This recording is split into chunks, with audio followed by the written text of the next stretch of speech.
Bom dia, Tolibene. Oferecimento Italaquinho é da Italac. Lá em casa tem. Bom dia.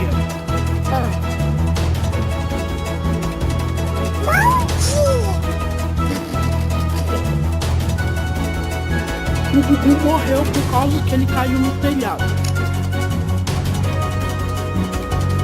E o Flamengo ganhou. Um homem de 21 anos morre por causa do fumo do cigarro. Agora no Bom Dia Tom e Ben.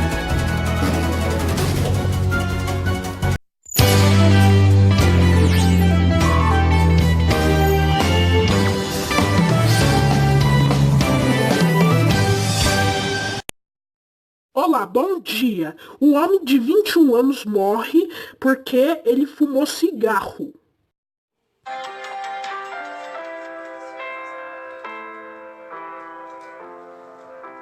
Em uma caixinha, Adrilene guarda várias lembranças do filho.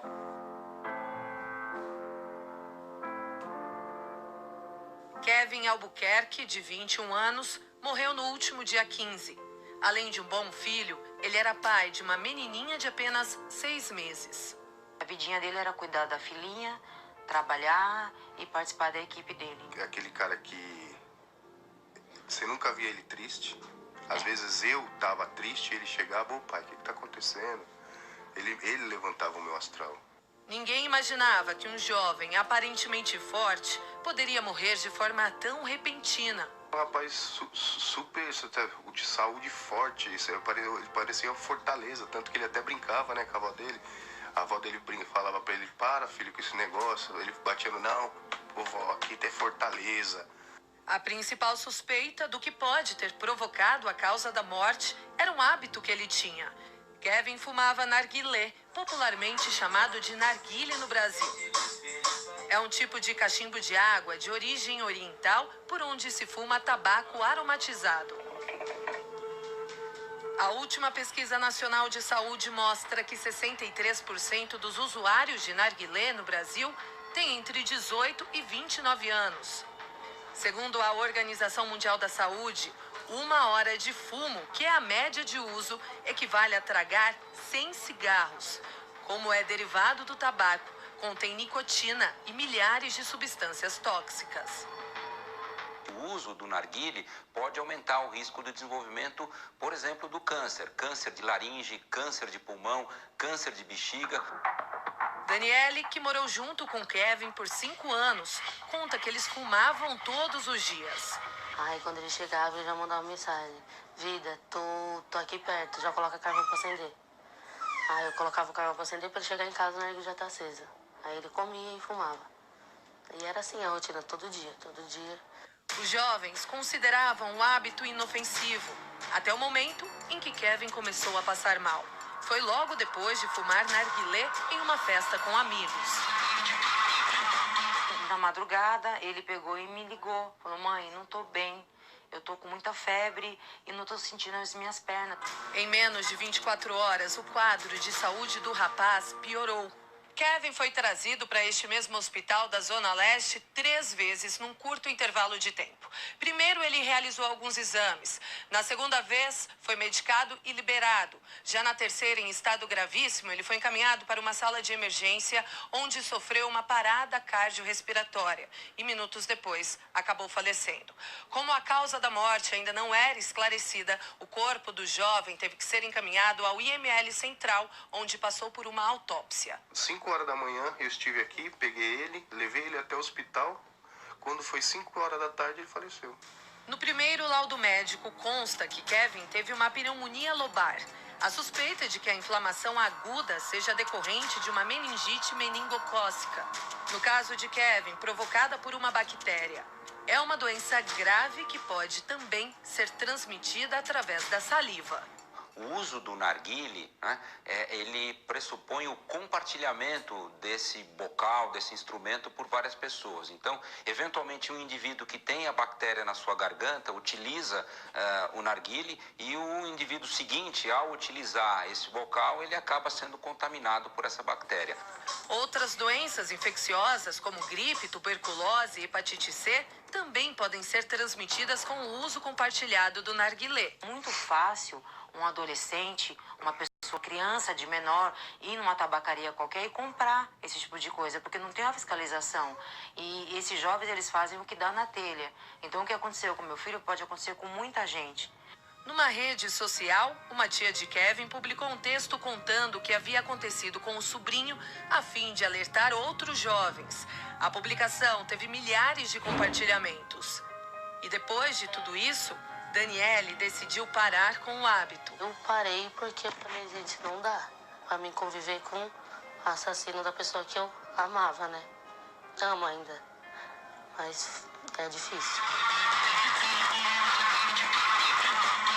Eu tentei de tudo que eu pude pro meu filho não usar essa porcaria de narguilé, mas eu não consegui. E meu filho pagou com a própria vida. E aquela fumacinha que você solta não vale a sua vida. Não vale. Você vai ver a seguir, o apresentador morreu, o Gugu. E o Flamengo ganhou. A gente volta já.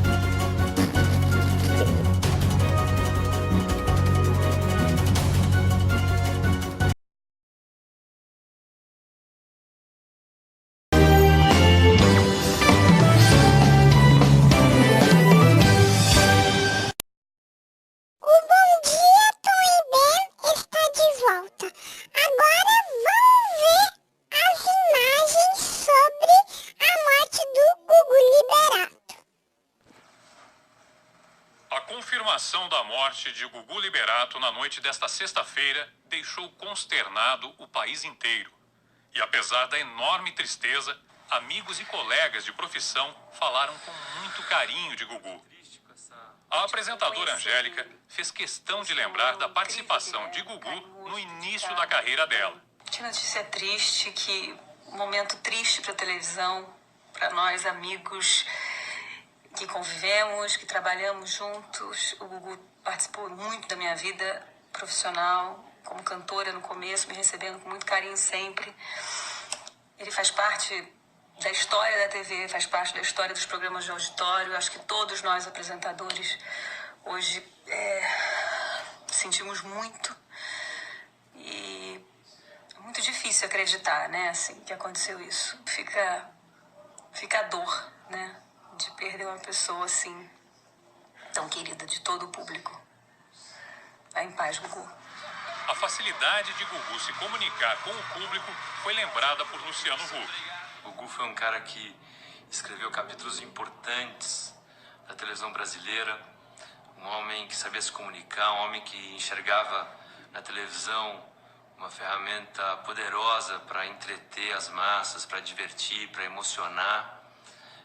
Acho que vai deixar muita saudade, muita mesmo. Eu acho que para quem trabalha com televisão, como colega, a gente está triste, como telespectador, a gente está triste, como brasileiro, a gente já está com saudade.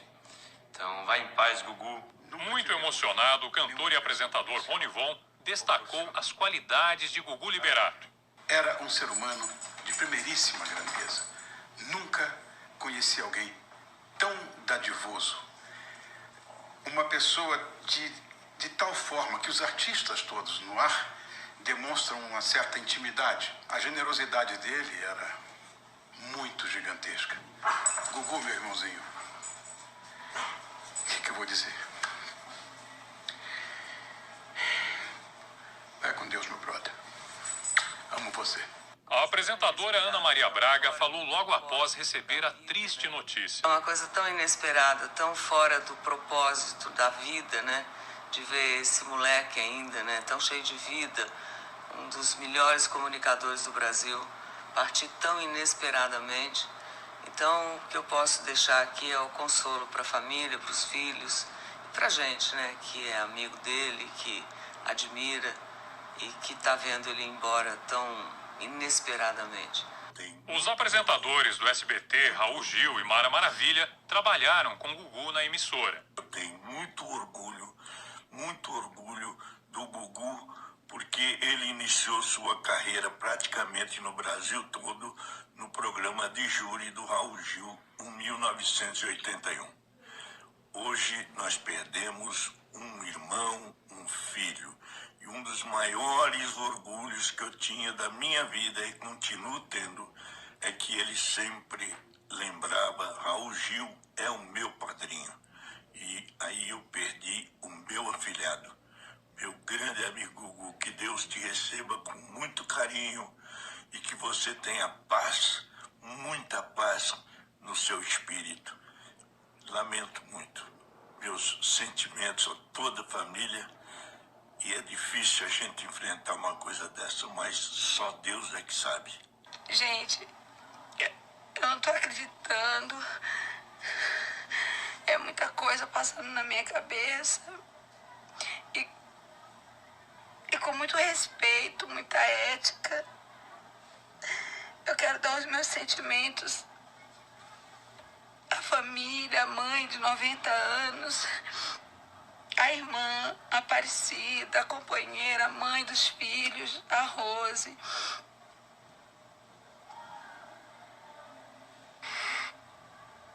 E quando um artista, ele é amado pelo público, ele torna-se como se fosse da nossa família.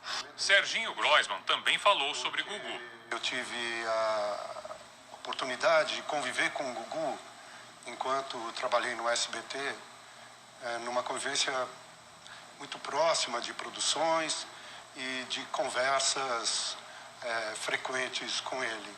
Uma pessoa muito amável, muito divertida e muito reservada, e que sempre fez muita questão de ter como princípio básico a alegria nos seus programas de auditório, criando quadros, criando games, sempre participando ativamente da criação de tudo. Então, realmente é muito triste. Essa manifestação que o povo brasileiro está dando é uma manifestação muito verdadeira, porque realmente era uma pessoa muito presente, né, na nossa casa. Muito triste. A morte de Gugu Liberato também repercutiu fortemente nas redes sociais por todo o país. Fãs, amigos, colegas de trabalho, autoridades lamentaram profundamente a morte do apresentador. A apresentadora do SBT, Maísa, publicou que Gugu sempre foi um amigo querido, que cresceu assistindo o programa dele e que foram até colegas de trabalho. Que Deus o abrace fortemente e que conforte os corações de toda a família, completou. Os colegas de Gugu na TV Record também prestaram homenagens ao apresentador. Rodrigo Faro publicou: "Descanse em paz, meu amigo, minha referência. Obrigado por ter me dado o privilégio de ter convivido, aprendido com você por mais de 30 anos. Meu coração está muito triste. O Brasil está em lágrimas. Eu conheci o Gugu há mais ou menos 15 anos. Ele sempre foi um ser humano incrível, doce, educado e amado. Um grande comunicador, uma referência para mim. Gugu, você será eterno", disse a apresentadora Ana Hickman. Muito abalada com essa notícia tão triste para todos nós. Gugu, você vai fazer muita falta. Que Deus conforte o coração de todos os familiares. Gratidão por ter conhecido de perto uma pessoa tão iluminada que comecei a admirar na TV ainda criança. Descanse em paz, amigo, disse a apresentadora Sabrina Sato. Artistas que participaram dos programas de Gugu fizeram questão de lembrar do espaço que o apresentador sempre dava para a música brasileira. Daniela Mercury postou: "Me deu a oportunidade de cantar no programa Viva a Noite, no início dos anos 90, quando eu ainda não era conhecida, e depois me convidou para todos os programas que comandou." Alcione lamentou: "Perdemos mais um grande comunicador, um grande incentivador da arte popular brasileira. A música perde um dos seus grandes divulgadores. Artistas que foram parceiros de Gugu em filmes também lembraram da trajetória de sucesso dele. Sérgio Malandro escreveu: "Começamos praticamente juntos no SBT. Temos história juntos. Você é uma lenda da TV brasileira e sempre estará presente no meu coração." É uma tristeza muito grande a perda de Gugu Liberato para o Brasil e para o mundo. O Gugu, fizemos trabalho junto. Eu sei que estamos de passagem aqui dessa vida, mas ele vai engrossar o elenco lá de cima. É uma perda. Para encerrar um bom dia, Tony Ben, o Flamengo ganhou. Para contar essa história do Flamengo, vale a pena olhar o calendário de 2019. Nosso futebol foi dividido em antes e depois da Copa América. No meio, pausa de um mês nos Jogos do Brasileirão. De cada lado, 2 Flamengos bem distintos. Antes da Copa América, o Flamengo não empolgou. Depois de 5 rodadas, o Palmeiras é líder do campeonato com 13 pontos, seguido por Atlético Mineiro, São Paulo, Santos, Internacional, Goiás, Botafogo, Corinthians, e o Flamengo aparece na 9ª posição com 7 pontos. Em 5 jogos já perdeu 2. Calma, Schmidt! As coisas ainda estavam se encaixando, brother! Na 6ª rodada, o Flamengo já estava sem treinador. Fez 3 jogos com técnico interino. Conseguiu vitórias, avançou na classificação. Mas daí até a liderança, depois de 9 rodadas, o Palmeiras é o líder disparado do Brasileirão com 25 pontos. O Santos vem em segundo com 20 e o Flamengo é o terceiro com 17 pontos. 8 pontos de desvantagem. Aí é que as coisas começaram a se encaixar, brother! O Campeonato Brasileiro fez uma pausa de um mês, enquanto a seleção disputava a Copa América. Aí entrou o valor de um clube com as contas em dia, com bala na agulha para fazer investimentos relevantes. Veio Jorge Jesus, o Mister, para comandar uma revolução. Veio Pablo Mari, veio Gerson, veio Rafinha depois de 14 anos de Europa. Veio Felipe Luiz, que dispensou outras propostas no futebol europeu para jogar no Flamengo. O Mister teve um mês para treinar o time. E no primeiro jogo, depois da pausa para a Copa América, o Flamengo já deixou o recado. 6-1 em cima do Goiás. E fique claro para todo mundo, esse Mengão vai para cima. Não faz um gol e quer garantir o resultado, não. E o Flamengo não diminuiu o ritmo. Foram tantas vitórias com larga vantagem, algumas sobre os principais adversários. Numa dessas vitórias largas, 3-0 em cima do Ceará. Um gol de bicicleta do craque Arrascaeta. E o Flamengo assumiu a ponta. Lembra onde eu tava, Schmidt? Vim passando todo mundo, brother! Dá licença, oi, dá licença. Tô passando todo mundo! Passou o Santos e pulou na frente da corrida pelo título. Aí, vim pra ponta pra nunca mais sair, Schmidt! A partir daí, não perdeu mais nenhum jogo. E produziu números impressionantes. Dentro do atual formato do Brasileirão, o Flamengo vai ficar com uma penca de recordes. Igualou a maior sequência de vitórias. Já igualou o maior número de pontos, ou seja, tem 4 rodadas para fazer um pontinho e estabelecer um novo recorde. E já tem o maior número de vitórias. Tem o melhor saldo de gols, é só manter para ficar com mais um recorde. Tudo comandado por um ataque primoroso. Média de 2,14 gols por partida. 73 gols marcados. Faltam 5 para quebrar mais um recorde. E não são apenas os números. Aliás, são menos os números e mais os gestos. Gol do Flamengo em 2019 tem coreografia que a torcida adora imitar. Principalmente a pose do artilheiro que leva o gol no nome. Gabi, Gabi, Gabi, Gabi! Gabigol é o nome da emoção! O Gabigol conseguiu descolorir os cabelos de tanta gente, fora aquele risquinho na sobrancelha. E quando alguém inventou de escrever no cartaz que hoje tem gol do Gabigol, virou mania. A frase mais lida dos estádios do Brasil. Mas nem precisava ser profeta para fazer essa previsão, né? O Gabigol se tornou o maior goleador do Flamengo numa edição do Brasileirão. Passou um tal de Zico. E está a 2 gols de se tornar o maior artilheiro de uma edição do Brasileirão no formato atual. E ainda por cima tem um companheiro de ataque que é o vice-artilheiro do campeonato. E como joga, e como é oportunista, e como é rápido. Bruno Henrique até canta e pede música no Fantástico. Churururururu.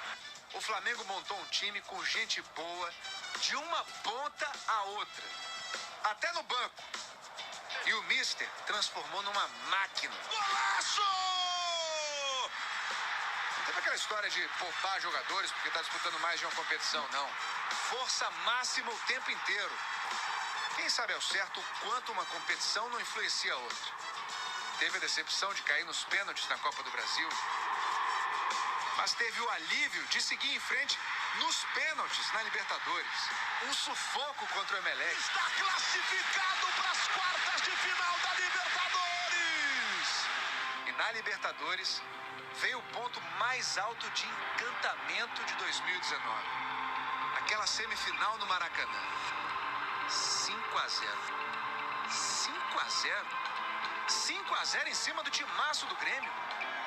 Aquilo foi assustador. Ali os rubro-negros sentiram um orgulho difícil de ter igual. A torcida que também escreveu números impressionantes. Média de mais de 50 mil flamenguistas em cada jogo. Mas, de novo, os números são menos importantes. Tem coisa que não dá para calcular e é muito mais relevante. A maior torcida do Brasil deu as maiores declarações de paixão. Transbordou do estádio, foi pra rua encaminhar o time pra Lima, numa das imagens mais impressionantes que o esporte produziu este ano. O Flamengo é o maior clube do mundo. Até chegar ao cúmulo. Olha o nosso calendário. 23 de novembro, no mesmo dia em que o Flamengo foi campeão da Libertadores pela primeira vez em 1981, veio o bicampeonato em 2019. O Flamengo é bicampeão da América! Pinta a América de rubro-negro! Pinta a América nas cores da nação rubro-negra! E no dia seguinte, 24 de novembro, sem entrar em campo, o título do Brasileirão. Que time no mundo pode dizer que conquistou 2 títulos e desse tamanho em menos de 24 horas? Só o Mengão, Schmidt! Nada se compara ao Mengão, brother! Uhul! O Flamengo fez tanto dentro de campo, deixou uma marca tão bonita, trouxe um orgulho que, na verdade, faz bem a todo o Brasil. É bonito de ver.